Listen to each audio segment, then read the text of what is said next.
ce que tu fais exactement chez BBS pour les rhums Maison Lamonie et Trois-Rivières. Voilà, et Duquesne. Et Duquesne qui est pour le marché local, précisons-le. Voilà. Forcément. Voilà, tout à fait. Donc, je m'appelle Virginie Poupeville. Je suis responsable qualité et développement chez BBS depuis 13 ans. Donc, c'est ma 14e campagne. Une responsable qualité, en fait, c'est un petit peu une fonction fourre-tout.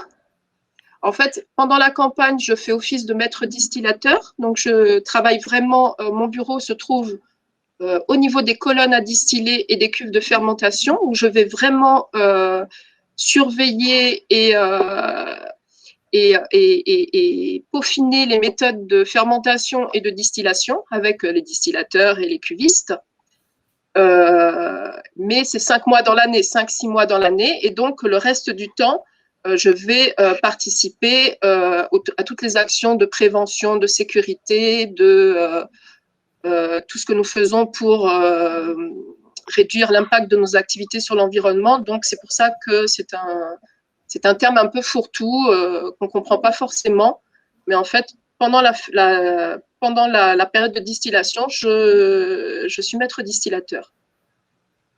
D'accord. Voilà, et depuis 13 ans. Donc, je suis là depuis un petit moment pour les marques. D'accord. Comme ça, tu pourras répondre sur les différentes questions que ne vont pas tarder à nous poser les confrères. Alors, voilà. Je vais t'en poser une première. Est-ce que tu travailles différemment quand tu travailles pour Maison Lamonie et quand tu travailles pour Trois-Rivières sur justement la distillation? Alors, oui et non. C'est compliqué. En fait, la méthode AOC, c'est ce qu'il faut comprendre dans ce qu'on appelle l'AOC, l'appellation d'origine contrôlée. Ce sont des méthodes qui sont encadrées.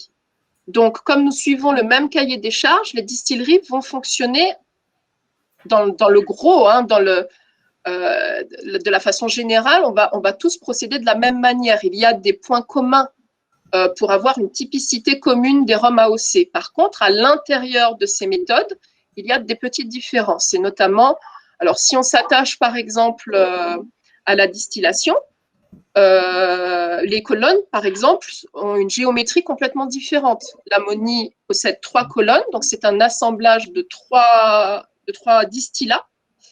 Trois-Rivières ne possède qu'une seule colonne. Géométriquement, elles sont différentes, donc elles vont typer le rhum différemment. Et pareil sur la fermentation, effectivement, nous avons des méthodes de fermentation que nous avons héritées en fait des différentes marques. Quand Trois-Rivières a été rapatrié sur le site de production de Rivière-Pilote, nous avons conservé le matériel et les hommes et les femmes qui travaillaient pour Trois-Rivières. Donc, nous avons des équipes, un distillateur Trois-Rivières, qui s'appelle Wilfried, et j'ai un distillateur Lamonie qui s'appelle Philippe. Et tous les deux ont appris le métier d'un distillateur Trois-Rivières, d'un distillateur Lamonie. Donc, effectivement, alors après, il y a de la communication, on s'entend tous très bien, mais on respecte vraiment l'ADN de chacune de nos marques. Et pour nous, c'est un plaisir d'avoir une belle variété à offrir aussi à ceux qui nous suivent. Alors, on va préciser quand même, les gens doivent se demander ce que c'est la petite vidéo, enfin la personne qui se balade dans la distillerie là. Donc, c'est Daniel Baudin qui a décidé de jouer l'envoyé spécial et qui nous fait un peu une visite de la distillerie. Alors, je ne sais pas s'il nous entend. Peut-être qu'il nous entend, peut-être pas, mais en tout cas, pendant qu'on va discuter, voilà, il nous montre un peu. Donc, là, il nous montre la colonne Duquesne. Exactement. Pour nous montrer comme les colonnes, effectivement, sont différentes par leur géométrie. Donc, le procédé de distillation est toujours un petit peu complexe à expliquer. On parle souvent de colonne créole. En fait, il faudrait parler de distillation créole. La distillation créole, en fait, les éléments de la colonne, que sont le chauvin et le condenseur, sont en hauteur, alors que dans d'autres méthodes de distillation, le chauvin est en bas. Et donc, d'habitude, il y a une pompe qui va récupérer le vin du bas, hein, du chauvin qui se trouve en bas des colonnes, pour le pomper et donc avoir un débit qui est quand même plus important parce qu'il y a une pompe. Alors que dans la distillation créole, Le chauvin se trouve en hauteur et donc le vin de canne descend par gravité lentement et donc on a une distillation très lente. Et comme le chauvin se trouve à proximité du condenseur, il y a une synergie qui peut se faire. N'oublions pas qu'on est dans une île, c'est un milieu insulaire où avant il n'y avait pas beaucoup de ressources en termes d'énergie. Donc toutes les distilleries sont conçues pour faire beaucoup d'économies d'énergie et d'eau. Et donc d'avoir le condenseur à proximité du chauvin, ça permet en fait à ce qu'il y a un échange thermique entre les deux. Il y en a un qui va réchauffer et l'autre qui va refroidir. Donc, tout a été conçu, je pense, assez habilement et avec beaucoup de… c'est l'esprit martiniquais et antillais en règle générale. On dit qu'on est des débrouillards. Hein. Débrouillard pas péché, c'est un proverbe chez nous qui dit qu'on va toujours essayer de se débrouiller avec les moyens qu'on a pour économiser, pour y arriver, pour développer des talents même dans l'adversité. Donc effectivement, en fait, on travaille à l'envers des autres distillateurs. On a les éléments qui sont dans une position différente. C'est un peu plus complexe et c'est un peu artisanal. Du coup, on n'est pas sur une conduite de colonne tout automatisée. Il y a des parties qui sont assez manuelles. Donc, c'est assez complexe finalement. Alors, tu nous disais tout à l'heure qu'il nous montrait la colonne du Ken et justement, on a une question qui nous parvient. Oui. Est-ce que les colonnes sont différentes pour les trois marques? Les colonnes, toute colonne est différente d'une autre, même pas que des marques. C'est-à-dire que chaque colonne est unique. La Moni possède 3 colonnes, mais c'est 3 colonnes uniques. Elles sont d'ailleurs enregistrées comme étant particulières auprès de l'INAO. On a un schéma. Alors, il n'y a que le distillateur et le maître distillateur qui connaissent parfaitement la façon dont on conçut les colonnes. C'est évidemment un gros secret, mais les colonnes sont différentes. En fait, on les reçoit d'un fabricant. Donc, nous, on a des colonnes qui nous viennent du monde entier. On a des colonnes Brément, on a des colonnes Sabal, on a des colonnes Interunion du Brésil. Enfin, on a des colonnes de différentes structures de départ. Et quand on les reçoit, on les retravaille, on en fait, on rajoute des petites… vous voyez en haut, Daniel est en train de vous montrer les chapeaux de colonnes qui sont tout en cuivre. Ce sont des parties qu'on rajoute. Et à l'intérieur des colonnes, ce n'est pas un tube vide. Il y a des plateaux, il y a des calottes sur les plateaux. Enfin, tout est conçu artisanalement. Et donc, ces colonnes sont rendues uniques. Et elles produisent un distillat qui est unique, même si il y a des points communs entre les colonnes à distiller. Par exemple, les plateaux de concentration qui se trouvent en hauteur. Bon, là, il nous montre un plateau, vous voyez, avec les calottes. Donc, on peut avoir un plateau comme ça avec des calottes en inox, alors que, par exemple, sur Maison Lamoni, on va plutôt travailler sur des calottes tout en cuivre. Et après, même la forme des calottes, le nombre de calottes, tout ça, c'est très secret. Là, Daniel est en train de rentrer dans le cœur de la distillerie. Mais clairement, les choses sont très complexes et il faut comprendre de la distillation créole, c'est qu'elle est différente des autres distillations par son côté un petit peu artisanal, je dirais semi-artisanal. C'est rendu complexe par une rétro, par des tas de méthodes un peu traditionnelles qui nous permettent de nous adapter un petit peu à notre environnement insulaire et n'est pas distillateur qui veut. Et c'est une vraie formation. Et généralement, un distillateur, il gravit les échelons, donc il commence à tous les postes, il connaît tous les postes et à la fin, il devient distillateur. Alors justement, qui nous demande comment tu es tombé dans le monde du rhum. Alors, c'est vrai que vous m'avez demandé de vous décrire mon parcours. Alors, je ne vais pas m'étendre sur le sujet parce que ce n'est pas le but du jeu. Mais moi, je suis de Rivière-Pilote. Ma famille est originaire de cette commune qu'on ne connaît pas bien, mais qui fut jadis une très grande commune du Sud parce que Rivière-Pilote, c'est un petit peu… c'est une terre miraculeuse, très riche, très fertile. Alors qu'on est à l'extrême sud de la Martinique et qu'il n'y a pas énormément d'eau, on est comme dans la petite Suisse de la Martinique. C'est très surprenant. Il y a une sorte de microclimat là, et c'est un peu le grenier du sud de la Martinique. Il y a beaucoup de fruits, beaucoup de légumes. Et c'était une commune qui se l'époque, elle rayonnait. Il y avait des églises dans tous les quartiers. Bon, aujourd'hui, ça peut vous paraître un peu bizarre, mais nous, il y a eu une époque de la Martinique qui était rurale, et à cette période-là, Rivière-Pilote était une grande commune. Maintenant, la Martinique est devenue un peu plus touristique, donc ce sont plutôt les îles qui sont au bord des océans, ou alors la partie un petit peu industrialisée du centre. Et donc, Rivière-Pilote est un peu tombée en désuétude. Elle occupe une place un peu moins importante qu'auparavant. Mais auparavant, Rivière-Pilote était une grande commune, et ma famille vient de cette commune de Rivière-Pilote. Mon grand-père est de la Régale. Et pour moi, ça a été comme un retour aux sources de venir travailler à la distillerie. Mais j'ai commencé à l'inverse. C'est-à-dire qu'en règle générale, on te dit que l'alcool, il faut faire attention à la santé, il faut consommer avec modération. Et ben moi, j'ai commencé dans un laboratoire d'analyse médicale. Et oui. Okay. Voilà. Ensuite, on te dit qu'après un petit feu, pour éteindre le feu, tu vas prendre une crase. Donc, c'est quoi une crase en créole? C'est de boire de l'eau minérale gazeuse après le rhum. Donc, on éteint le feu du rhum avec un petit peu d'eau minérale. Et ben, moi, j'ai travaillé 7 ans. Avant de travailler à Moni, j'ai travaillé 7 ans pour une eau minérale naturellement gazeuse. Donc, j'ai fait le chemin à l'envers, mais n'empêche que quand je suis arrivée, je savais que, enfin, pour moi, c'était une évidence. J'étais alignée avec mes origines. Mon plaisir, c'est de travailler pour des produits de terroir. J'ai tout de suite eu le coup de foudre pour ces process qui sont difficiles. Ce n'est vraiment pas facile de travailler dans une distillerie. Vraiment, c'est loin d'être. Souvent, j'ai des amis qui me disent: ah, mais toi, tu travailles dans une distillerie, c'est le rêve. Moi, je viendrais volontiers, j'irai couper de la canne s'il faut. Je pense qu'ils n'ont jamais coupé de canne. Ça n'est pas si facile que ça de travailler dans le monde du rhum, et c'est loin d'être un secteur non plus. C'est pas l'Eldorado en termes économiques. Hein. On est quand même dans des toutes petites distilleries qui sont insulaires, donc qui doivent exister malgré les difficultés d'éloignement.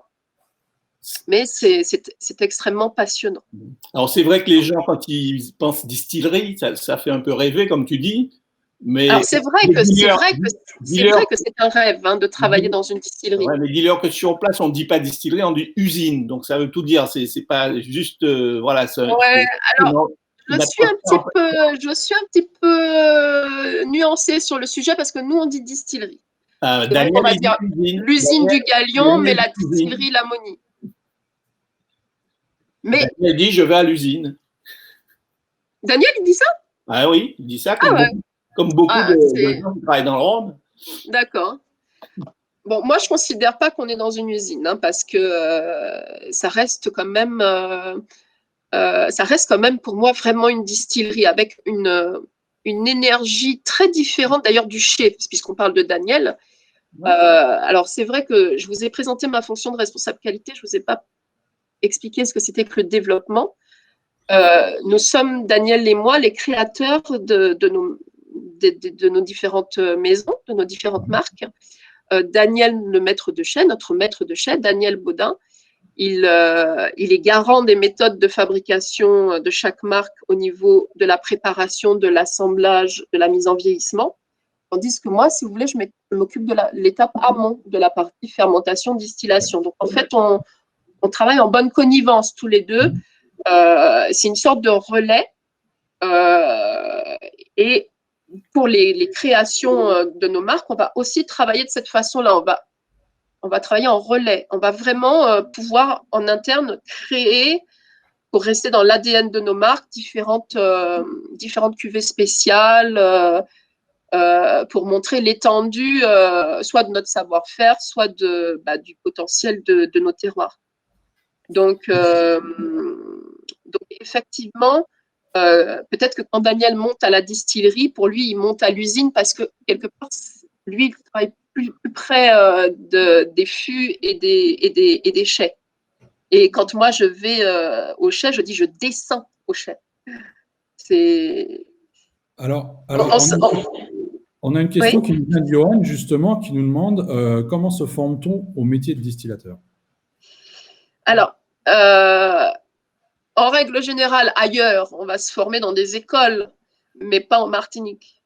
D'autant plus que d'aller travailler sur des alambics ou des colonnes de whisky ou autres, ça ne va pas nous apporter la méthode qui est très enracinée, qui est très différente. Je vous ai dit que tout est monté à l'envers, donc quelque part. Il faut presque mieux ne pas être formé pour pouvoir apprendre. C'est un peu le verre vide et le verre plein. Il vaut mieux arriver un peu naïf, avoir l'humilité d'apprendre auprès des anciens.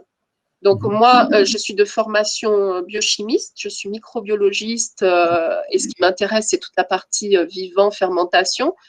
Il y a aussi une partie biochimie au niveau de la distillation. Mais quand je suis arrivée, je ne suis pas arrivée avec mon verre plein. Je suis arrivée humble et j'ai appris le métier avec les distillateurs, les anciens de l'époque. Et je pense que la valeur ajoutée que j'ai apportée, c'est qu'en fait, j'ai pu établir des liens entre ce que je vois, ce que j'expérimente. Je suis beaucoup dans l'expérimentation. Je suis vraiment quelqu'un qui, en permanence, est en recherche de comprendre, de faire le lien entre le terroir, les méthodes, les hommes, le matériel et ce que j'ai appris. Ce que j'ai appris vient en second. On ne peut pas entrer dans une distillerie sachant. On rentre humble et on apprend seulement si les anciens ont décidé de nous laisser connaître leurs secrets. La parole ne se donne pas en Martinique, elle se mérite. Et donc, on est obligé d'avoir une expérience longue. Après, comment on devient distillateur? J'ai 2 distillateurs différents et les 2 ont une histoire complètement différente. Alors, il y en a un qui a eu… en fait, il était… on avait un distillateur dont le fils travaillait donc dans la distillerie, mais n'avait pas l'amour de la mécanique.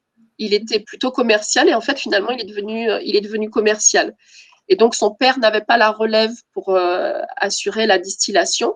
Et en fait, il allait chercher dans son quartier le jeune homme qu'il trouvait le plus malin, le plus débrouillard, voilà. Et il lui a appris le métier. Et ce jeune homme, il a été obligé de faire tous les postes de travail. Il n'est pas arrivé distillateur du jour au lendemain. Il a compris tout le reste du process avant de devenir distillateur. Oui, donc ça, c'est mérité. C'est Wilfried. Et, alors que l'autre, Philippe, en fait, il est arrivé à la distillerie. Ses parents travaillaient là. Il a commencé aussi à tous les postes et puis il s'est montré compétent. Et puis, au bout de 20 ans, il est devenu distillateur. Et c'est Philippe. Et je travaille avec les 2. Comme on le sait, récemment, donc votre groupe, incluant la distillerie, a été racheté par le grand groupe Campari. Et on a une question qui nous parvient, qui nous demande s'il y a eu des changements liés à ce rachat là depuis quelques mois. Des changements. Pour le moment, on est un peu dans votre quotidien de distillerie, ouais. Aujourd'hui, on est un peu dans un moment de transition, mais nous, les changements, on les espère. Nous, on n'a pas peur du changement, on n'est pas statique, on n'est pas figé. Par le passé, on a eu des difficultés. Je vous ai dit, c'est une activité qui n'est pas simple. C'est loin d'être l'Eldorado qui rapporte tout de suite, facilement. Il faut énormément d'énergie, puis c'est quand même un métier lié à la terre. La terre, elle est un peu capricieuse. Il y a des ouragans, il y a des sécheresses, il y a des périodes de pluie. Et donc, nous, on est content d'être adossé à un groupe qui va pouvoir nous permettre d'avoir une bonne stabilité, des process probablement qui vont nous aider comme un appui au niveau de l'organisation des process, de la distribution. Il faut imaginer ce que c'est d'être distillerie en Martinique ou aux Antilles et d'essayer de rayonner dans le monde entier, de vendre du rhum au Japon, en Chine, d'essayer de pousser nos frontières. C'est bien d'avoir un partenaire qui… Donc nous, les changements, on les attend. Maintenant, ils sont pas… Il y a une inertie dans le monde du rhum, on ne peut pas tout changer tout de suite. Et les gens, il faut aussi leur permettre de s'adapter. Fondamentalement, la production de rhum, il n'y a pas de raison pour que ça change. Après, nous, nous, on est content que les choses évoluent. Et puis, on est garant de nos marques aussi. Hein. On n'est pas des figurants. Ouais. Pour revenir sur ton métier au niveau propre, sur la fermentation, il y a un confrère qui demande quel type de levure tu utilises pour l'Ammonie et pour Trois-Rivières. Ah, les levures. Qu'est-ce qu'on m'en pose des questions sur les levures? Dire que j'ai fait ce métier pendant des années sans même qu'on soupçonne qu'il y avait une partie vivante dans la fabrication du rhum.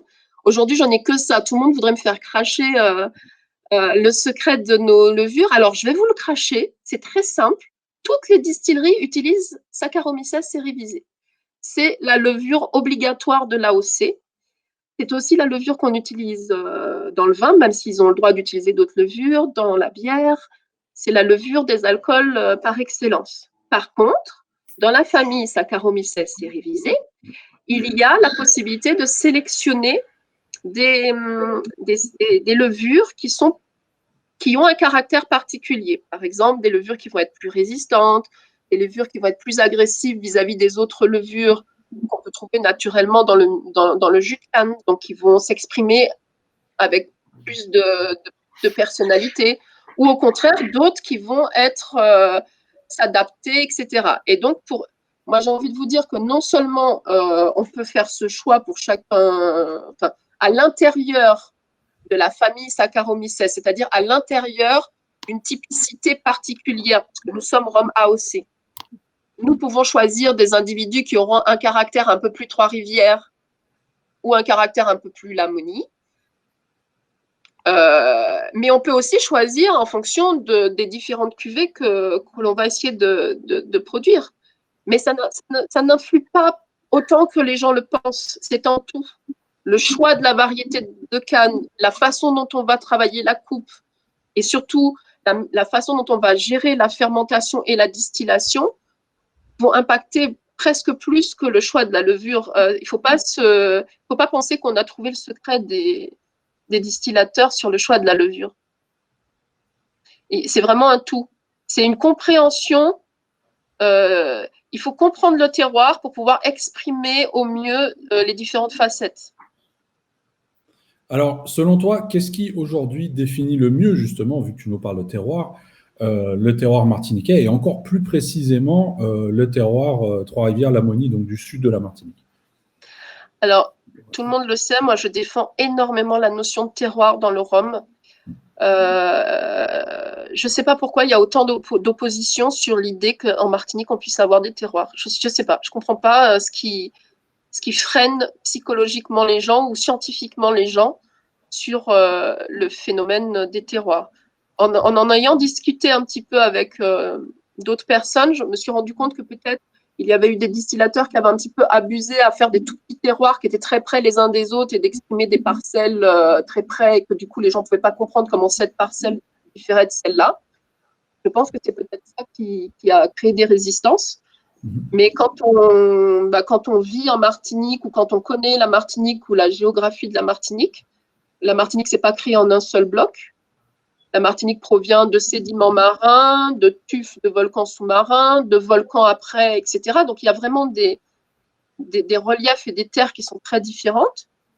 On a en plus la chance de travailler sur de la canne à sucre. La canne à sucre, c'est une herbe géante qui a le génome, enfin qui a l'ADN le plus complexe du monde végétal. Je ne sais pas si vous le saviez. Okay. C'est un végétal qui est extrêmement complexe d'un point de vue biologique.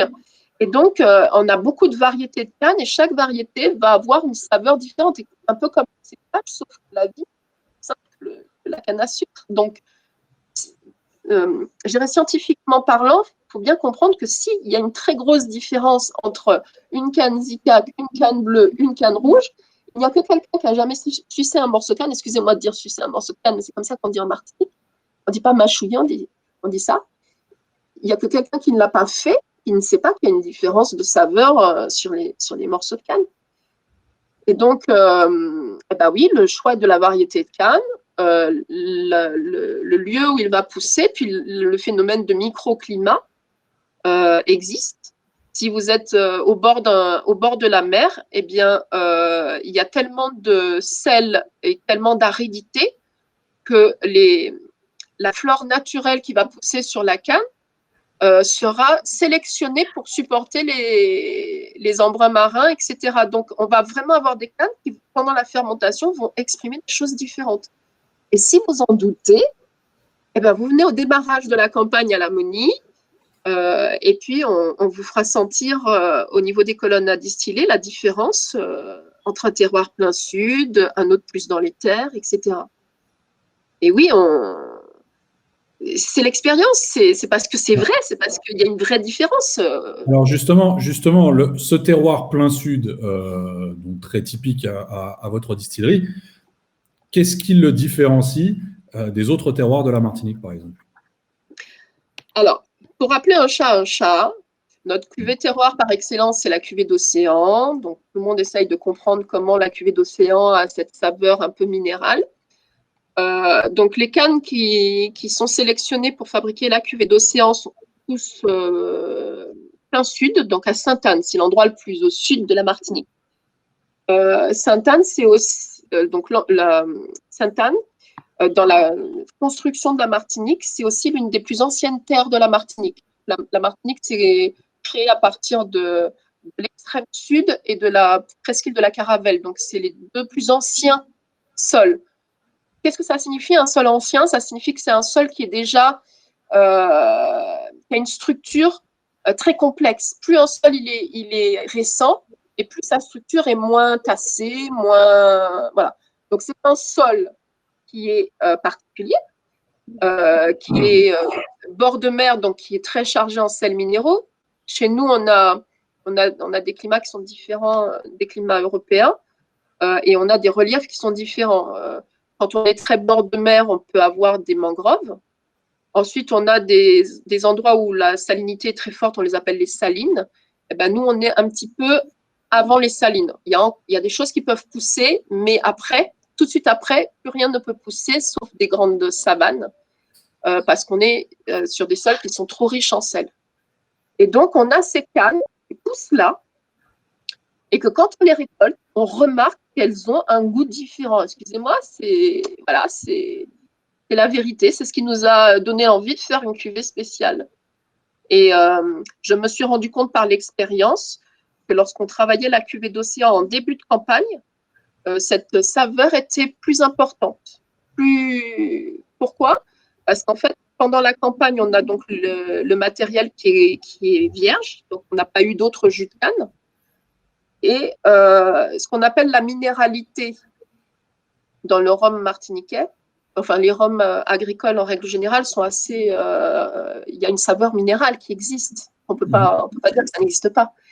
La minéralité, souvent les gens la sentent mieux quand le degré est un petit peu plus faible, parce que du coup les autres saveurs sont un petit peu moins prépondérantes, comme le côté un peu floral, fruité, donc on perçoit mieux la minéralité. Et on perçoit aussi mieux la minéralité quand la fermentation est nette, c'est-à-dire quand la fin de bouche est très franche, quand il n'y a pas trop de... Une fin de bouche, soit vous avez cette impression qu'elle part tout droit, ou soit elle part un petit peu en entonnoir sur des tas de saveurs, de l'épicé, etc. Ben nous, on remarque qu'on perçoit mieux la minéralité quand la fin de bouche elle est franche, quand on a une certaine idée de pureté. Et donc, les rhums de début de campagne sont plus dans cette touche un peu, je dirais, en verticalité, vous voyez. Je ne sais pas si je me fais comprendre, c'est très technique. Je suis désolée, mais vous avez interviewé… Non, on comprend. Alors, justement, on nous demande les variétés de cannes que vous utilisez chez Lamoni Trois-Rivières aujourd'hui. Est-ce que tu peux nous en parler? Alors, c'est complètement différent sur les deux marques, même si on est effectivement sur des communes qui sont voisines. À Lamoni, je vous ai dit qu'on a une sorte de terre, c'est incroyable. À Lamoni, tout pousse. À Rivière-Pilote, je veux dire, la terre, c'est une terre brune, extrêmement fertile. On a la chance d'être entouré d'une très grande forêt primaire qui va apporter de l'humus à la terre et qui va, par son évapotranspiration, apporter aussi de l'humidité. Donc, en fait, c'est une terre qui est fertile. Et donc, on va pouvoir faire pousser beaucoup de variétés de cannes différentes. Donc, sur Maison Lamonie, on a, je pense, beaucoup de variétés. On peut avoir toutes les variétés, pratiquement toutes les variétés de la liste autorisée par l'AOC. Donc, une vingtaine de variétés. On pourrait. On ne les a pas toutes, hein, mais on en a quand même énormément, ce qui permet d'avoir comme ça des tas de petites touches avec des petites saveurs particulières d'une canne à l'autre. Sur Trois-Rivières, on a des parcelles qui sont un peu sablonneuses, avec, comme je vous ai dit, beaucoup d'embrun marin, très peu d'eau. On est sur des salines, on est sur des terres plus arides. Et on dit que les terres un peu arides donnent des bonnes cannes. Vous savez que c'est vrai aussi. C'est-à-dire que plus la canne va être stressée, moins elle aura d'eau, plus ce sera difficile pour elle de pousser, plus elle va devoir faire des réserves pour vivre et donc elle sera très sucrée. Donc effectivement, les cannes de Trois-Rivières, on peut utiliser moins de variétés de cannes, surtout celles qui vont s'adapter à nos sols très particuliers. En revanche, la canne de Trois-Rivières est surexpressive. Elle est en... Il n'y a pas une canne, je pense que nos taux de sucre, notre richesse de canne est très importante. Alors, on nous demande également… précision là, sur le terme terroir, parce que le terme terroir ne se limite pas au sol, c'est aussi un savoir-faire. Donc, le savoir-faire martiniquais, c'est vrai qu'il y a un savoir-faire, mais est-ce qu'en Martinique, il y a une différence de savoir-faire entre les distilleries du Sud et celles du Nord? Oui, il y a une différence de savoir-faire parce qu'en fait, le savoir-faire découle du potentiel de chacun. C'est-à-dire que je prends le cas de… Je ne vais pas parler des autres, mais comme j'ai la chance d'avoir plusieurs marques, je peux parler de mes marques entre elles.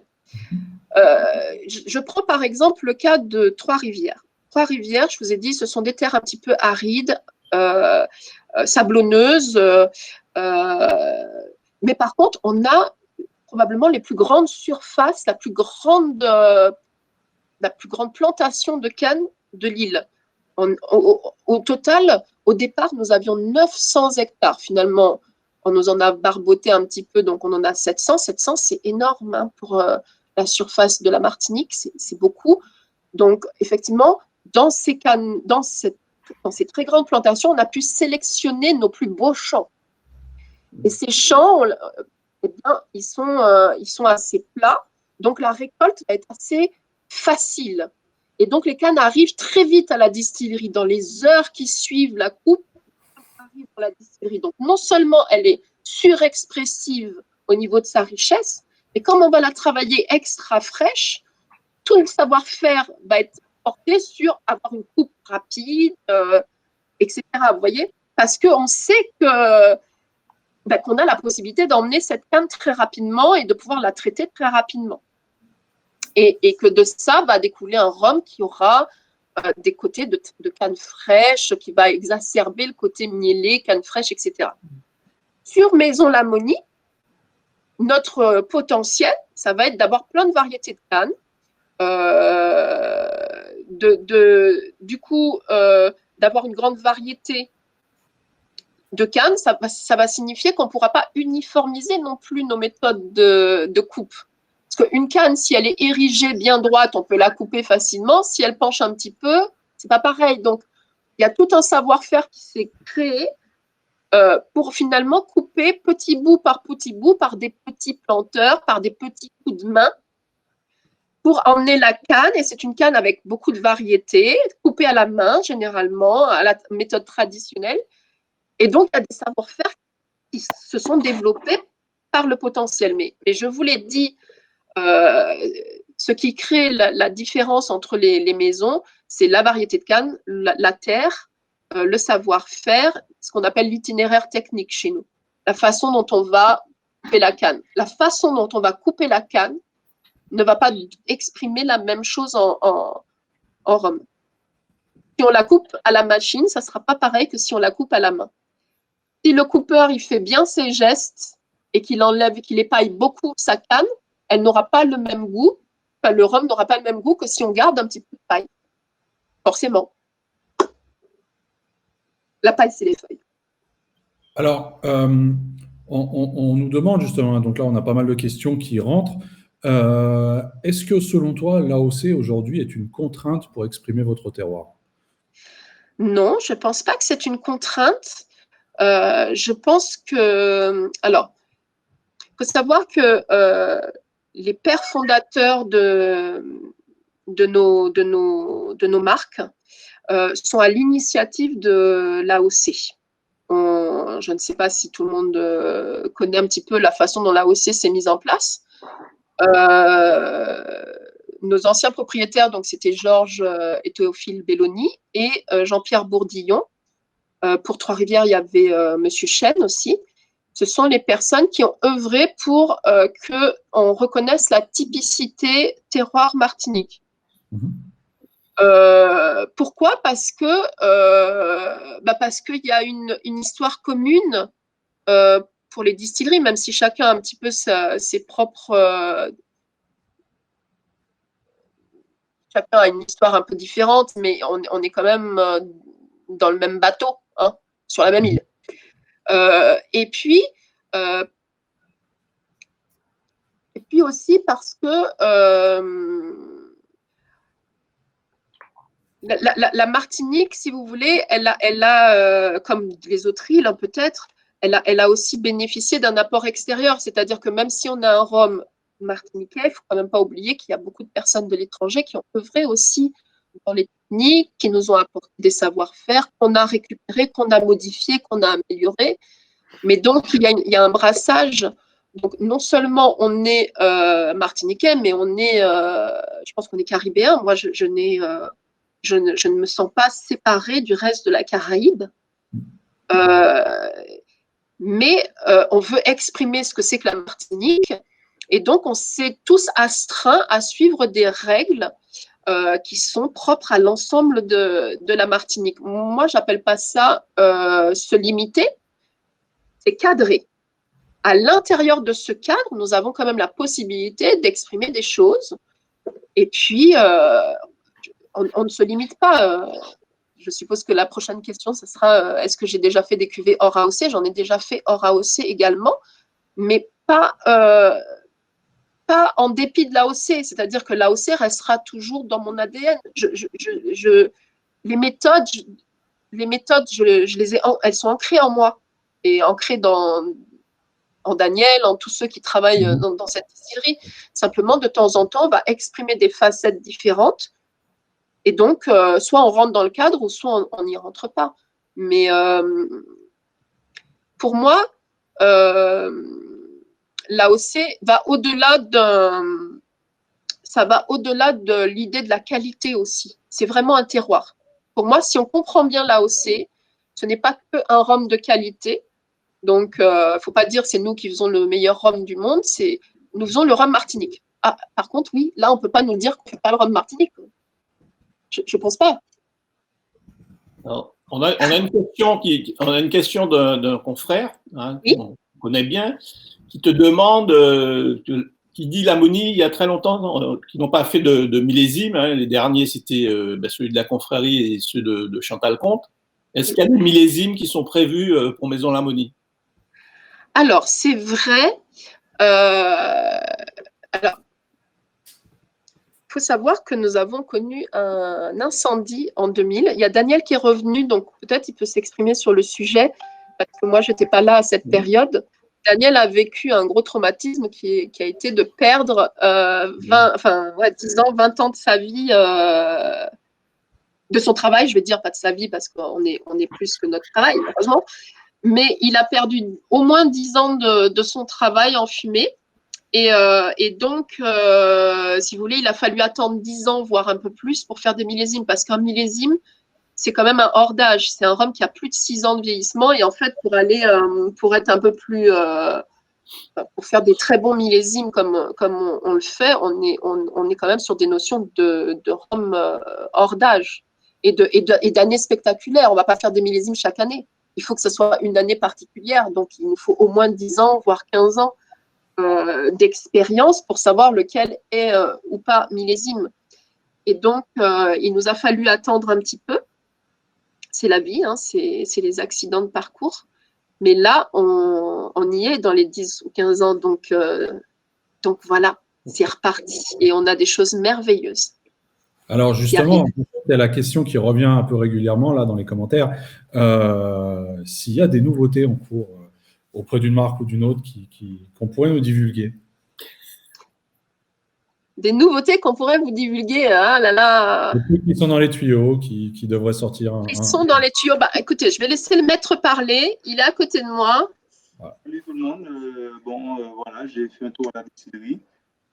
J'espère que ça a été correct. Je sais pas. Voilà.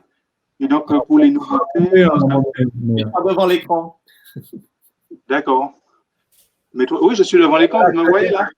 Oui, on peut voir. Ouais, je suis à côté de Virginie. Donc voilà, en nouveauté, ce qui n'est pas encore distribué par Dugas, la maison Dugas, c'est le Trois-Rivières millésime 1999. Donc nous avons fait l'inauguration, la présentation en début d'année. Ça a eu un franc succès avec des petites tapas qu'on avait sélectionnées, Virginie et moi. Donc voilà, ça a super bien marché. Et puis, on a chez Moni un 2005, ça a si bien marché chez vous, qu'on a pris une année identique, mais dans d'autres types de fûts. Donc voilà, et je pense que ça marchera aussi bien. Voilà. C'est ce qu'il y a comme nouveauté déjà sorti et peut-être pas disponible sur la France. Bon, de toute façon, il faut rester ouvert parce que vous voyez, on est un peu dans une énergie d'essayer de vous montrer le maximum, d'avoir une palette, un mix produit intéressant pour vraiment montrer tout notre savoir-faire. Et donc, il y a quand même beaucoup de nouveautés, qui ne sont pas des nouveautés, qui sont des sélections, des assemblages, des cuvées spéciales. Il n'y a rien de nouveau, hein, mais il y a des saveurs nouvelles ou en tout cas révélées qui arrivent tout le temps. Donc, ça fait partie du plaisir que d'avoir la surprise, je trouve. Mais le 99 et le 2005, il ne faudra pas les louper. C'est de l'exceptionnel. Alors, on a pas mal de questions. Alors, pour le coup, qui s'adressent peut-être plutôt à Daniel, puisqu'il vient de nous rejoindre, sur tout ce qui est… Non, mais Virginie, tu peux rester. Hein, tu peux rester avec non, mais je suis là. Rapprochez-vous l'un de l'autre. Voilà, rapprochez-vous. Voilà. Notamment, on a des questions… On ne voit plus personne. On a des questions sur de plus vieilles cuvées, par exemple. Comme les millésimes Lamoni 79, 84 ou 87, où on nous demande si aujourd'hui on a une idée de l'âge qu'ont ces cuvées-là. Alors, tu sais, dans un âge, l'âge d'un rhum, il y a plusieurs façons d'analyser. Déjà, ces millésimes-là, on ne les a plus. Donc, ce sont des millésimes qui sont en bouteille. Par exemple, le 98 de chez Lamoni, il y a peut-être 4 versions. Et à chaque fois, la version d'après prenait toujours à peu près 1 an, voire 2 ans de passage en fût. Et si tu veux, sur le dernier lot, on a des notes. Déjà, c'est la bouteille un peu en forme pyramidale qu'on avait là. Oui. Et on va retrouver des notes d'orange confite qu'on ne retrouve pas dans les premiers. Donc, c'est un rhum qui sorti de fût avait à peu près 17-18 ans. Okay. Voilà. Et donc, les autres millésimes, on ne les a plus. Donc, peut pas vraiment parler d'âge. Bon, je sais que le 1979, c'est 10-11 ans de passage en fût, grosso modo. Le 84, quand je suis arrivé, il n'était plus en fût, donc c'était tout en bouteille. Je pense que ça devait être autour des 6-8 ans à peu près. Et donc voilà, c'est ce que je peux dire sur les âges. Hein. Ok. Tu sais que tu me donnes envie d'ouvrir ma 98, là, Daniel. J'ai pas compris. Me donne envie d'ouvrir ma 98, là, celle qui a 17 ans. Mais sur le 99, il y a eu énormément aussi de versions et d'âges différents. C'est le même millésime, mais qu'on n'a pas sorti du fût tout le temps à la même. Et le dernier là, je pense pour ceux qui ont connu le 99, ça va être extrêmement différent parce que là, le rhum est très très très vieilli, il est très vieux et on sent vraiment à quel point la maturité lui a apporté. Et donc, Et donc, il faut tester. Après, ça ne veut pas dire que certains rhums un peu plus jeunes n'ont pas une personnalité bien trempée, hein. Chaque cuvée a son âge. C'est le maître de chai qui détermine à quel moment il faut sortir du fût pour lui donner la meilleure expression. Alors, justement, donc, comme tu le dis, il y a eu plusieurs versions du 99, donc les unes plus vieilles que les autres. Question un peu piège, est-ce qu'il en reste, du coup, encore en fût maintenant, qui est prévu à sortir plus tard? Ou est-ce qu'on est à la fin, on est en 99, oui. Il nous reste quelques fûts en 99. Et donc, il continue à vieillir. Et puis, j'ai un lot que j'ai sorti fin d'année dernière, que j'ai mis en cuve à peu près. Voilà. Donc, on a un qui s'est arrêté l'année dernière et un qui continue sur une dizaine de fûts. C'est pas de gros volumes. Hein. Non, justement, c'est-à-dire que par rapport à la part des anges donc qu'on connaît, qui est extrêmement importante en Martinique, on doit être vraiment sur des volumes qui sont minimales pour le coup. Oui, c'est-à-dire que bon, j'ai pris la précaution de faire un houillage sur ces fûts-là, donc j'ai gardé une bonne dizaine de fûts qui sont bien pleins, quoi. Si on les garde encore 5 ans, voilà, ça va être merveilleux. Si on veut avoir des rhums très vieux, on sait qu'on perd énormément. Ce ne sont pas les rhums qui vont nous apporter en termes économiques, mais par contre, c'est magique. C'est des saveurs exceptionnelles. Alors, ce millésime 99, donc Daniel vient de nous montrer, est-ce qu'on sait combien de bouteilles seront disponibles? Est-ce que c'est un millésime numéroté? Voilà, c'est un petit lot et on a fait l'équivalent de 2000 litres à peu près, 2200 litres à peu près. Ok. Donc 3500 bouteilles, voilà. Moins de 4000 bouteilles. Voilà. Okay. En 70 centilitres. Donc, 70, exactement. C'est le format. Alors, une autre question qui me paraît un peu, enfin pour les gens de la métropole, qui peut paraître intéressante, c'est si un jour on pourra espérer voir du Duquesne en métropole. Ah ben, moi j'adore Duquesne. Hein. Ça, il faut savoir que c'est une marque extra. Aujourd'hui,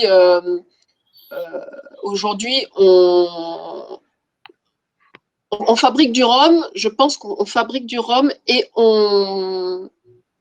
Je ne dis pas qu'on crée des marques, mais on porte des marques, on développe des marques. Donc, on ne peut pas tout faire d'un coup. On a développé Trois-Rivières, on a développé l'Ammonie. Mais Duquesne est vraiment pas moins intéressant. Il faut savoir que Duquesne, c'est une marque très ancienne qui avait ses lettres de noblesse très marquées. Hein. Donc, on y va à l'échelle humaine. On y va à l'échelle humaine, on fait ce travail. Comprenez que le travail de Daniel, bon, moi j'ai un peu de chance, je travaille sur des campagnes, mais Daniel travaille sur des dizaines d'années, 10 ans. Il n'a le résultat de son travail que 10 ans après. Donc, chez nous, le temps ne fait pas. Enfin, nous ne vivons pas le temps comme tout le monde, peut-être. C'est vrai que Duquesne est très bien représenté à une époque et c'était une bouteille en forme carrée. Et puis, vers les années 1980, grosso modo, ça a changé. Trois-Rivières a pris un peu sa place et Duquesne s'est un peu éteint sur la France. Mais on est très bien distribué sur l'Espagne et donc ceux qui veulent s'approvisionner peuvent aller en Espagne. Voilà. Alors, venez en Martinique, venez en Martinique. Alors pour l'instant, c'est un peu compliqué. Très difficile. Ouais. Mais il y a Benoît Taranowski qui nous écoute. Peut-être qu'il peut faire quelque chose pour Duquesne, pour la métropole. Oui, c'est Benoît et Maxime Chevalier. C'est surtout Maxime qui s'occupe de ça. Mais bon, là, on est un petit peu en stand-by. Il est en train de ficeler le projet et puis voilà, on verra après. Alors, on nous demande s'il serait possible de nous donner un peu plus de détails sur les bouteilles L'Ammonie Ratafia, fèves de cacao, acacia, enfin un peu toutes ces nouveautés qui sont sorties autour de l'Ammonie et qui sont peu conventionnelles pour le coup, c'est-à-dire que ça sort vraiment du lot. Alors, on va commencer par Ratafia. Donc, l'idée m'est venue en me disant, Si le Pinot des Charentes existe, s'il y a des ratafias de Champagne, etc., qui existent, pourquoi ne pas créer notre propre ratafia à base de rhum? Et donc, le premier essai a été fait sur 2 fûts de 170 litres. Et ne sachant pas trop où aller, j'avais fait un essai avec 1 tiers de jus et 2 tiers d'alcool fort, et l'autre avec 1 tiers d'alcool et 2 tiers de jus. Donc, après dégustation, au bout de 4-5 ans, on a vu qu'il y a un qui était trop sucré, l'autre était trop alcoolisé. Et donc, 50-50, ça convient grosso modo. Et donc, un ratafia de l'ammonie, le ratafia de l'ammonie, c'est une liqueur qui est faite à base de réduction d'un alcool d'environ 67-68 degrés avec du pur jus de canne.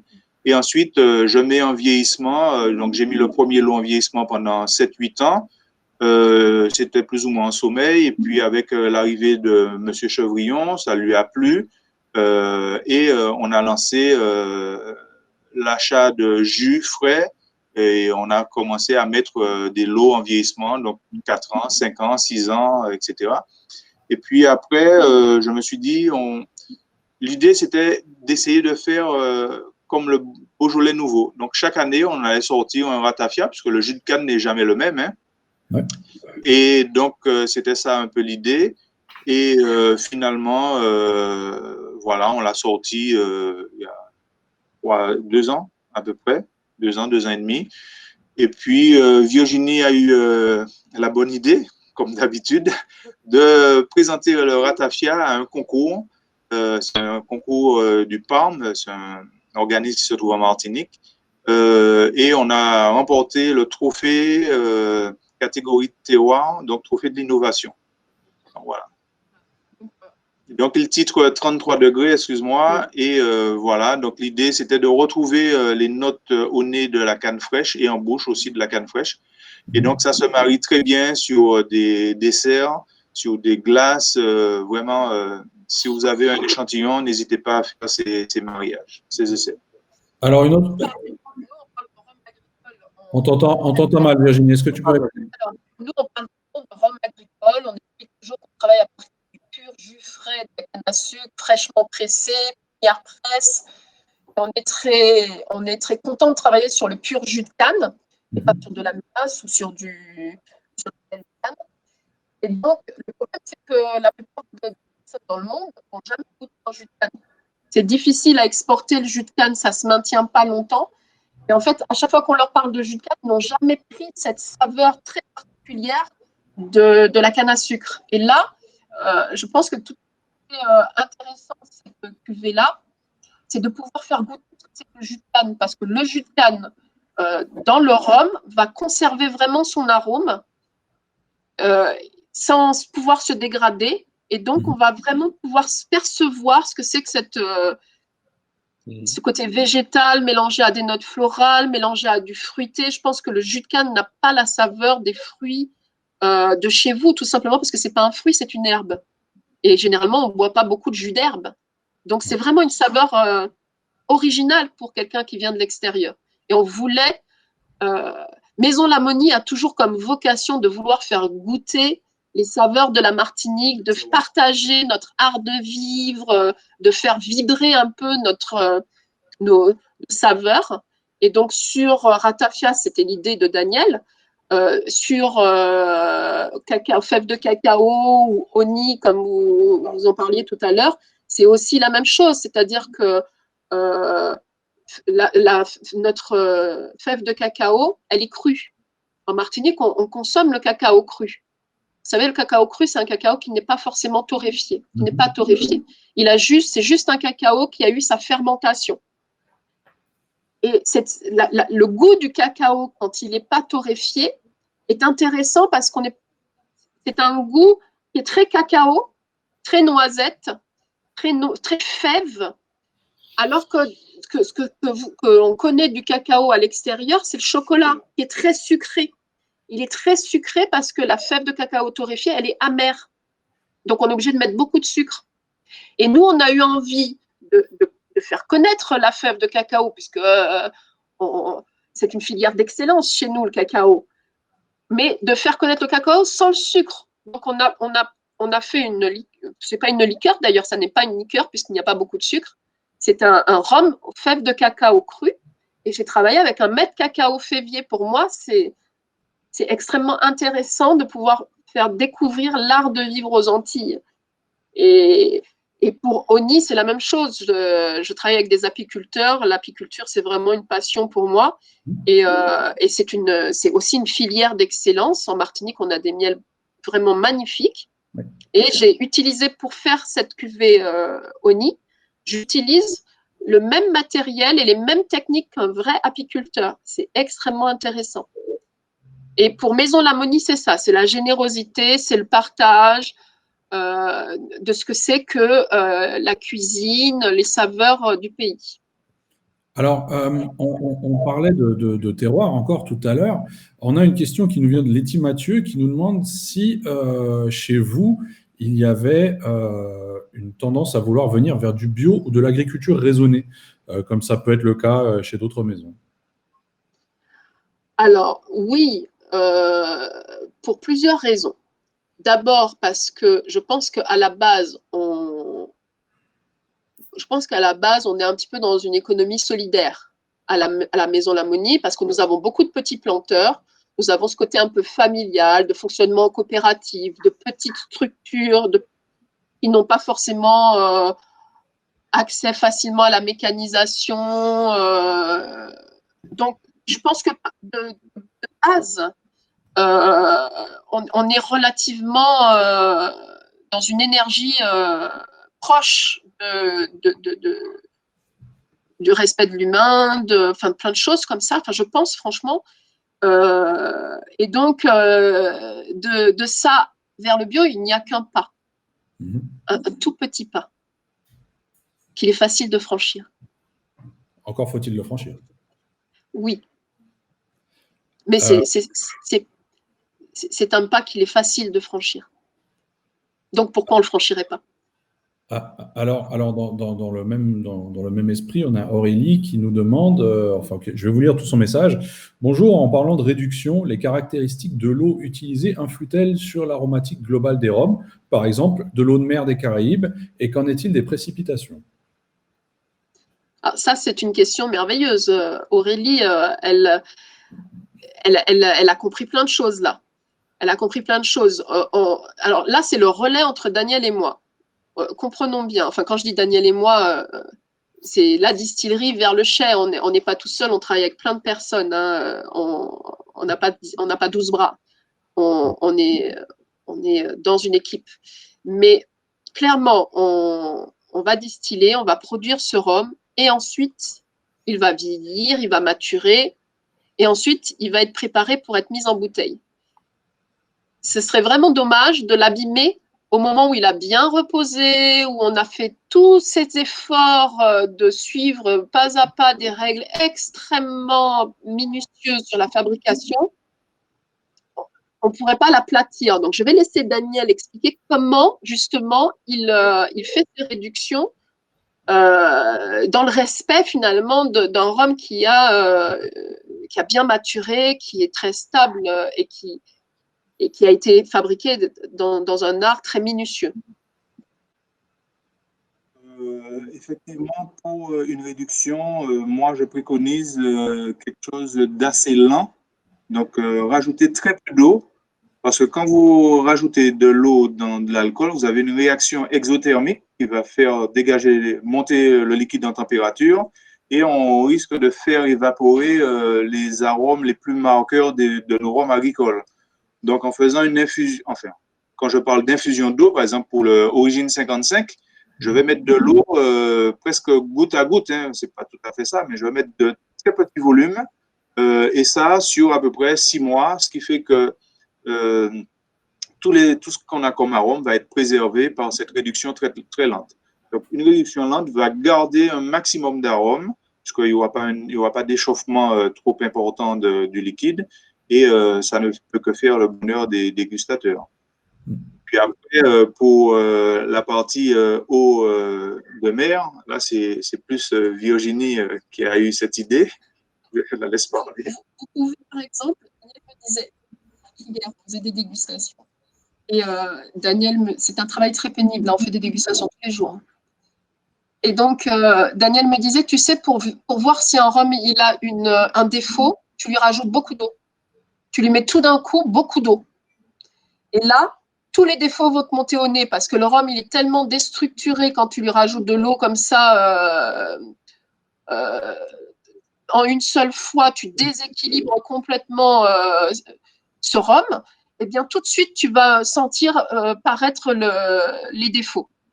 Et c'est pour vous dire que c'est ce qu'on ne veut pas, forcément. Donc, on va essayer d'y aller le plus doucement possible. On ne peut pas le faire sur toutes les cuvées, mais on va être par contre extrêmement vigilant d'avoir quand même des réductions relativement lentes. Mais sur certaines cuvées spéciales, on peut travailler sur la réduction et on a vraiment en bouche une différence entre un rhum qui a été brutalement réduit et un rhum qui est réduit tout doucement dans les règles de l'art. Et Daniel ne dit pas toutes ces techniques, mais il y va vraiment très très lentement, très doucement pendant toutes les étapes de maturation et d'élevage de ces rhums. Il y a deux choses dans la réduction. Vous avez la réduction qui sera très lente et donc ne nécessite pas forcément un temps de repos long.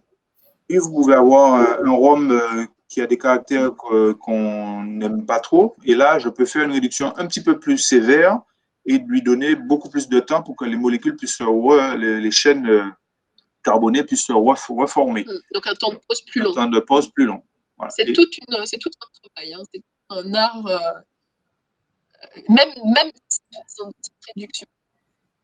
Alors, comment tu as travaillé, Daniel, sur le vieux de l'océan avec l'eau de mer? Peux-tu expliquer comment tu as travaillé sur cette cuvée-là? Alors là, je veux dire que c'est le bébé de Virginie, là. Donc, c'est pas tout à fait vrai parce que le vieux de l'océan, c'est quand même la cuvée du Moulin, le 3 ans d'âge en rivière. Donc, la cuvée emblématique Trois-Rivières, cuvée du Moulin qui existe depuis toujours, hein, qui est un assemblage minutieux entre 3, 4, 5 ans d'âge. Et en fait, le seul ingrédient, je dirais, autorisé dans les rhums, c'est l'eau. On a le droit de réduire notre rhum à l'eau. En fait, pour avoir la dénomination rhum, en France et en Europe, normalement, on ne doit ni mettre du sucre, ni mettre du caramel sucrant, ni mettre des arômes. Qu'est-ce que je peux encore faire? On doit rien mettre. En fait, c'est un alcool qui est très, très, très pur à la base. La seule chose sur laquelle on peut jouer, c'est l'eau. Donc là, j'ai joué un petit peu sur l'eau, c'est-à-dire que j'ai rajouté une petite pointe d'eau de mer. Donc, c'est de l'eau bouillie distillée, hein, de l'eau bouillie filtrée, donc de l'eau pure. Et j'ai rajouté une petite pointe d'eau de mer pour aller un petit peu dans le sens d'étonner le palais, en fait. Parce que généralement, le rhum, on l'associe très facilement avec du chocolat, avec des saveurs sucrées. C'est le convenu pratiquement maintenant, hein. C'est le convenu, c'est une saveur qui marche, qui match. Avec des notes un peu salées, c'est un petit peu plus étonnant. Et on avait envie d'amener les bars, le monde des bartenders vers des saveurs un petit peu étonnantes, de ne pas seulement marier les rhums avec du fruité, avec des épices, mais on peut vraiment imaginer cet alcool dans des accords très, très divers. Même avec du fromage, là, on a fait 99 avec du fromage, et la saveur, cette petite saveur salée, hein, c'est une petite pointe d'eau de mer, elle apporte au bois une bouche complètement différente. Elle donne une amplitude au bois, elle l'adoucit bizarrement. Et c'est pour ça qu'on a présenté cette cuvée-là en overproof avec un degré d'alcool élevé, parce que du coup, il s'arrondissait tellement, le bois devenait presque du bois flotté, vous imaginez? Que du coup, on lui a donné une petite chaleur en le présentant à haut degré. Mais je n'ai pas fait j'ai pas fait quelque chose d'extraordinaire. J'ai rajouté de l'eau dans la cuvée du moulin de Daniel et on a le droit. Alors, on nous demande justement si cette eau, c'est toi qui l'as puisée au large en personne, justement. Oui, parce que tout le monde sait que j'habite le Diamant. Je pense que je vais. Donc, c'est l'eau du Diamant. C'est une eau qu'on a été chercher au large du Diamant. On en ramène très peu. Hein. C'est une petite mer. D'ailleurs, quand on met la cuvée, le vieux de l'océan, parce que la cuvée rhum blanc d'océan, ça n'est pas ça du tout. Hein. Il n'y a pas d'eau de mer du tout dedans. Mais le vieux de l'océan, quand on le met en bouche, la saveur salée est en fait légère. On a plutôt la sensation d'avoir mis le bout de la langue sur une pile électrique. C'est une saveur un peu étonnante, un peu. Elle crée une perception en bouche qu'on n'a pas l'habitude d'avoir, mais ça reste un vrai rhum. Enfin, on sent que c'est du rhum, on sent qu'il n'y a pas beaucoup d'eau de mer, qu'on n'est pas allé sur un autre alcool. C'est le rhum, Trois-Rivières, la cuvée emblématique, la cuvée la plus connue de tout le monde, avec une petite pointe d'eau de mer. On a pu réduire ce vieux avec une eau un peu plus minérale, avec du magnésium ou quelque chose qui apporte ce côté salin. Bon, on a préféré faire avec de l'eau de mer. Le domaine de l'eau, j'ai travaillé 7 ans dans le domaine de l'eau, donc je connais bien aussi les saveurs de l'eau. Je savais qu'elle allait rebondir là-dessus. Il me connaît bien, il me connaît trop. Voilà. Donc, tout l'astuce, c'est de rester sur une ligne pour ne pas trop pencher sur quelque chose d'excessif, de garder un équilibre. Donc, à chaque fois, c'est plusieurs dégustations pour savoir quel est le taux qu'on va mettre pour se rapprocher de la perfection, quoi, de ce qu'on a comme idée. Alors, les éditions du bar, on a mis 3 ans. Voilà. La gamme. 3 ans. Ouais, c'est une cuvée que vous avez fait pour les mixologues. Hein, oui. A priori, mais il y a quand même beaucoup de personnes qui aiment et qui l'achètent pour dégustation.